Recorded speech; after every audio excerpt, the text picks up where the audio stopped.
أعوذ بالله من الشيطان الرجيم. بسم الله الرحمن الرحيم.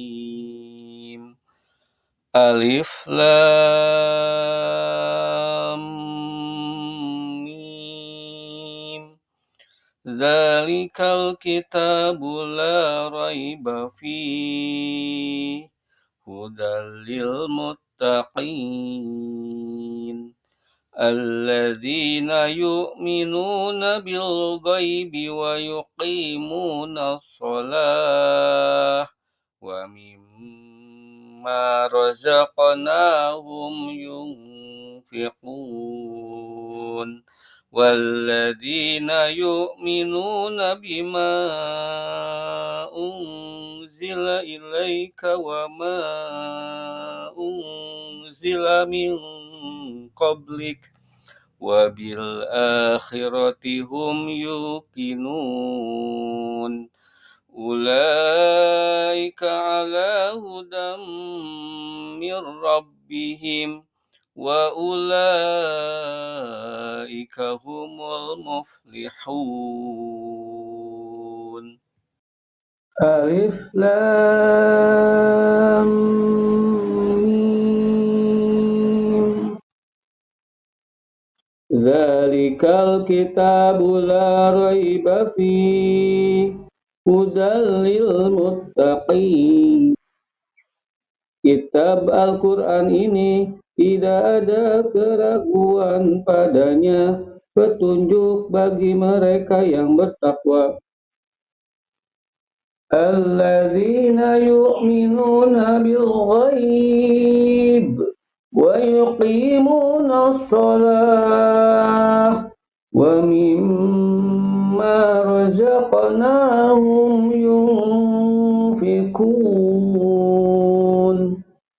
yaitu mereka yang beriman kepada yang gaib, yang mendirikan sholat dan menafkahkan sebagian rezeki yang kami anugerahkan kepada mereka.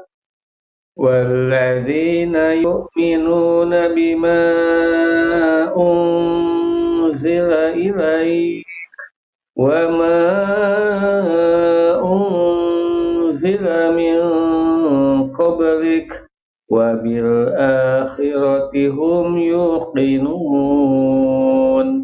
Dan mereka yang beriman kepada kitab Al-Quran yang telah diturunkan kepadamu dan kitab-kitab yang telah diturunkan sebelummu, serta mereka yakin akan adanya kehidupan akhirat. Ulaika ala hudam min rabbihim wa ulaika humul muflihun. Mereka itulah yang tetap mendapat petunjuk dari Tuhan mereka, dan merekalah orang-orang yang beruntung. Alif lam mim. Alif lam mim. Ayat alif lam mim disebut ayat al-muqatta'ah, yaitu ayat yang terdiri dari huruf yang terpotong-potong, dibacanya per huruf bukan per kata. Dan ini banyak di dalam Al-Qur'an. Misalnya alif lam ra, nun, qaf, ha mim, yasin dan sebagainya. Ada hilaf, perbedaan pendapat di kalangan para ulama mengenai penafsiran ayat al-muqatta'ah ini.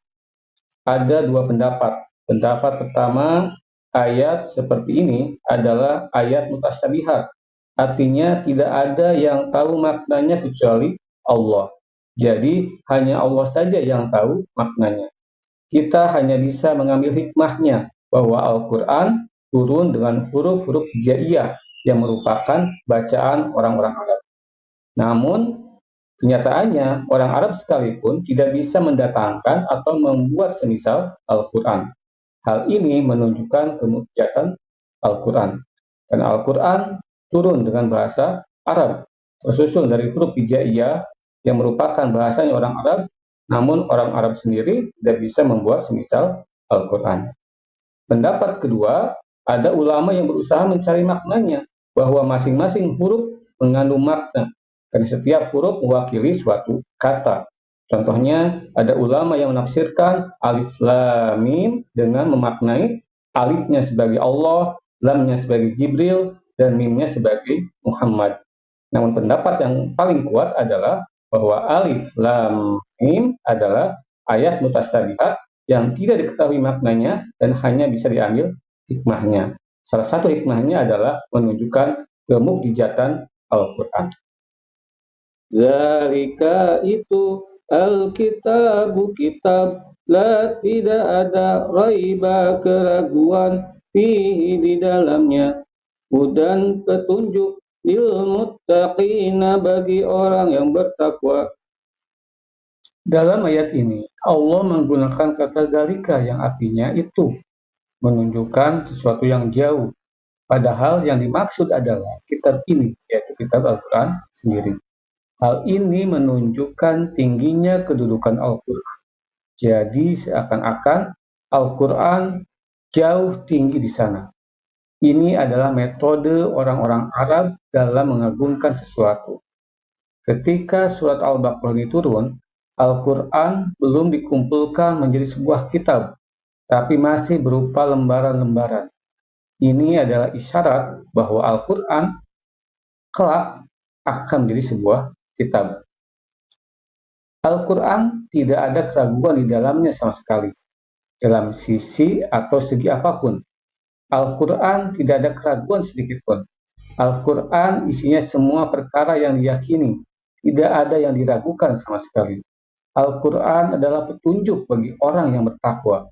Al-Quran memberi petunjuk kepada segala kebaikan. Jadi kalau kita mau mencari suatu kebaikan, suatu petunjuk, maka carilah di dalam Al-Quran.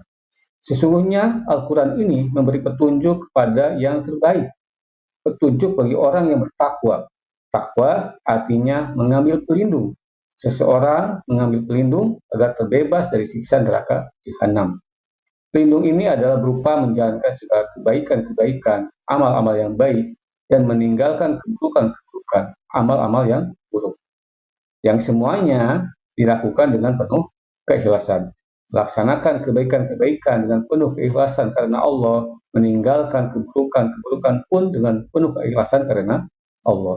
Sebenarnya, Al-Quran adalah petunjuk buat seluruh manusia, tapi yang bisa mengambil faedah, mendapat hidayah dari Al-Quran hanya orang-orang yang bertakwa.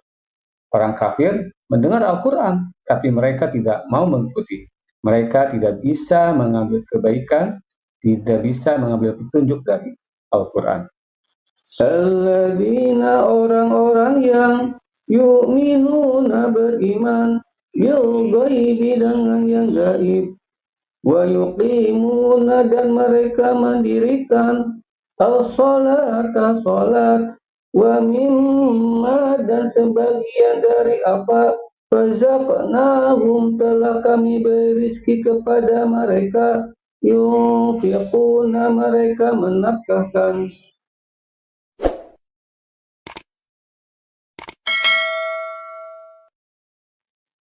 Ayat ini menjawab ayat sebelumnya. Siapakah orang yang bertakwa tersebut? Pertama, orang yang bertakwa adalah orang yang beriman kepada yang gaib. Gaib adalah sesuatu yang tidak nampak, seperti alam barzah, hari kiamat, surga, neraka, malaikat, takdir, masuk Allah Subhanahu wa taala, dan banyak perkara-perkara yang gaib. Semuanya tidak terlihat, tidak nampak, sehingga butuh keimanan. Inilah bedanya orang mukmin dengan orang kafir. Orang kafir hanya mengimani sesuatu yang terlihat, sesuatu yang mereka rasakan saja. Sedangkan orang beriman mengimani sesuatu yang gaib. Misalnya, kita beriman kepada Allah. Allah adalah sesuatu yang gaib, sesuatu yang tidak terlihat. Namun karena banyak bukti-bukti yang menunjukkan adanya Allah, maka kita beriman kepada Allah. Kedua, orang yang bertakwa adalah orang yang mendirikan sholat.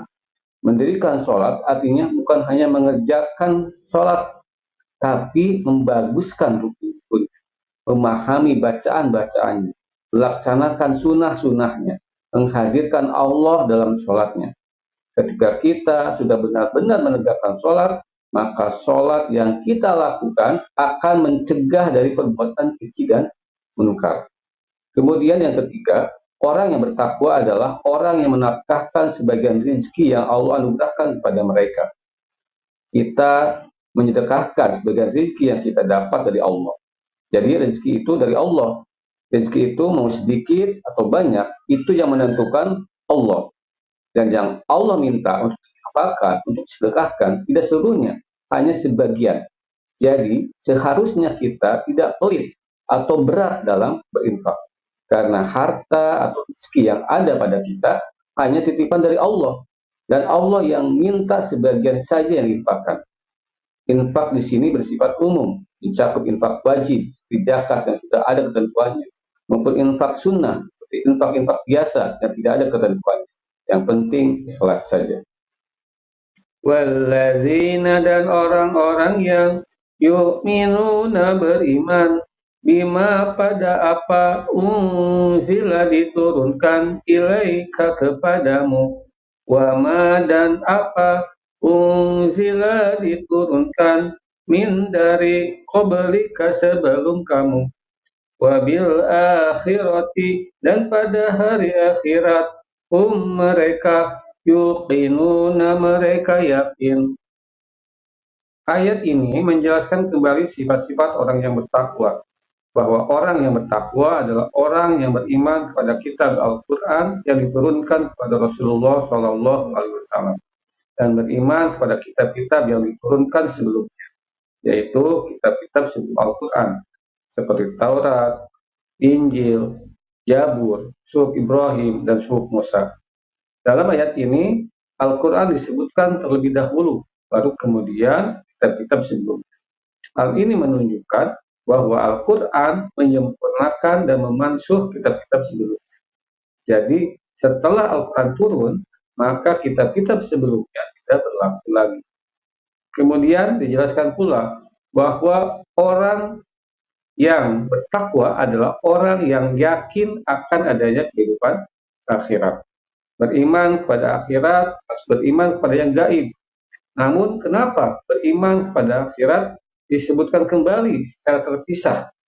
Karena beriman kepada akhirat pengaruhnya sangat besar. Seseorang yang memiliki keimanan yang kuat pada akhirat akan memiliki semangat yang besar untuk beramal soleh dan menjauhkan diri dari kemaksiatan. Dan sebaliknya, orang yang lemah keimanannya kepada akhirat akan malas beramal dan berani melakukan kemaksiatan. Ulaika, mereka itu, ala, atas, hudan, petunjuk, min, dari Rabbihim, Tuhan mereka, wa ulaika, dan mereka itu, mereka, al-muflihuna, orang-orang yang beruntung. Ayat ini menjelaskan tentang hidayah. Hidayah itu ada dua macam. Pertama adalah hidayatul irsyad, dan yang kedua adalah hidayatul taufik. Hidayatul irsyad adalah memberi penjelasan dan bimbingan. Allah menetapkan jenis hidayah ini ditetapkan pada Nabi SAW secara khusus, pada seluruh Nabi dan Rasul, dan setiap dai yang menyuruh manusia kepada Allah.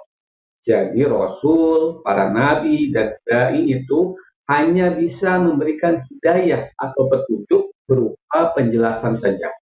Sedangkan hidayah atau taufik, yaitu Allah Subhanahu wa Ta'ala menjadikan dalam hati seorang hamba kemudahan secara khusus untuk menerima petunjuk tersebut. Sebuah bantuan kemudahan yang tidak diberikan kepada orang lainnya. Jadi hidayah taufik ini secara khusus diberikan Allah pada orang yang Allah kehendaki, dan pengaruhnya orang tersebut akan menerima petunjuk dan berusaha meraih.